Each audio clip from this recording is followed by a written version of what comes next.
The Substitution Jutsu is just another one of those jutsus that don't make sense in Naruto.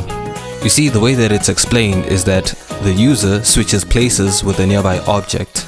Now, I'm not sure how exactly this jutsu works because there are no concrete explanations given whatsoever.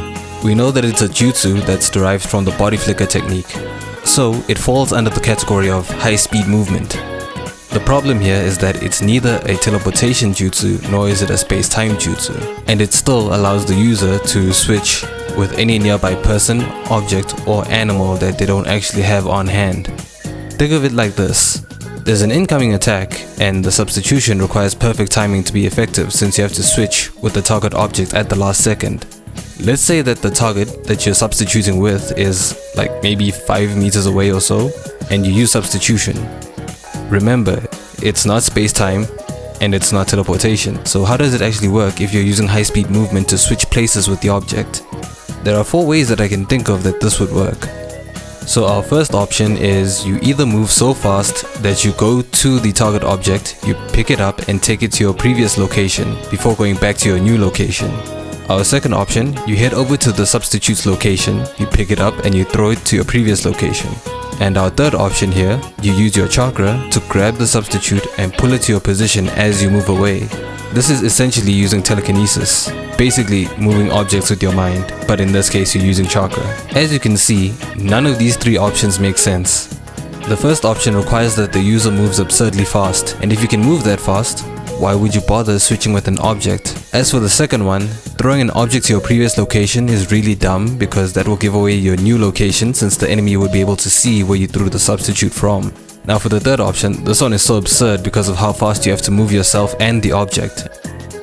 The fourth option seems to be the only logical one because you have to have the substitute really close by, either right next to you or literally on hand, so that you can quickly grab it and put it in front of the attack before you move away.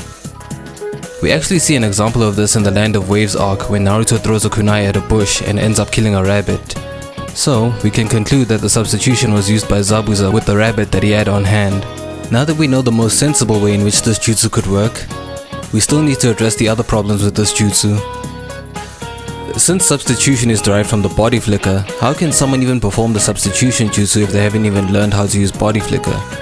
The body flicker should be a prerequisite to learning the substitution jutsu because as a derivative of the body flicker, it would make sense that the body flicker is learned first. Think about it, it wouldn't make sense if Naruto learned how to use Rasen Shuriken before learning how to use Rasengan. The next issue we have here is, how does someone use the substitution jutsu while they're occupied or restrained? Because again, this is not space-time, nor is it teleportation. And yet we see Kakashi use the substitution on 2 separate occasions while occupied. The first time is during the bell test while he's being held down by Naruto's clones. As you can see in this scene here, he somehow manages to switch with one of the clones on his legs. The second time we see this is during the Wave arc when they first encounter the Demon Brothers. I guess it's implied that Kakashi allows them to capture him in their chain so that he can use substitution.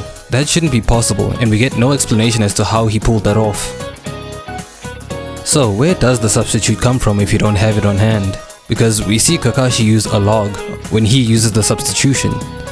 Where did those logs come from? As far as we can see, he's not holding anything that remotely resembles a log, and there doesn't seem to be one anywhere near him. Did he have it sealed in a storage scroll? If so, when did he even have time to unseal it? And then there's the illusion that accompanies the substitution. Is the object transformed to look like the original target, or is it genjutsu? You see, there's way too many things going on with this jutsu that don't make sense. If anyone can point me towards a source that gives a concrete answer, I would really appreciate it.